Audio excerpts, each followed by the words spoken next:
ajma'in, they were there. They were not allowing him to bury the dead body.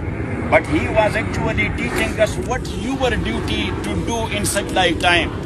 So with the first throw, he was saying, Minha khalaqnakum. From this dirt we have created you. With the second one, he was saying, Wa fiha nu'idukum. In the same dirt, or to the same dirt, we will bring you back. And with the third one, he used to say, Wa minha nukhrijukum taratan ukhra. And from this very dirt, we will bring you out alive for your accountability. And to tell you one thing else, by reciting so, Imam Abdul Aziz rahmatullahi alayhi, Shah Abdul Aziz rahmatullahi alayhi, who is not only a muhaddis, he is actually a critic. And that is a general rule in ilmul hadith and in dirayatul riwaya, that when a critic recite a hadith or refer to a qawl of sahabi without a narration chain, still that is accepted. Like in the book of Imam Bukhari,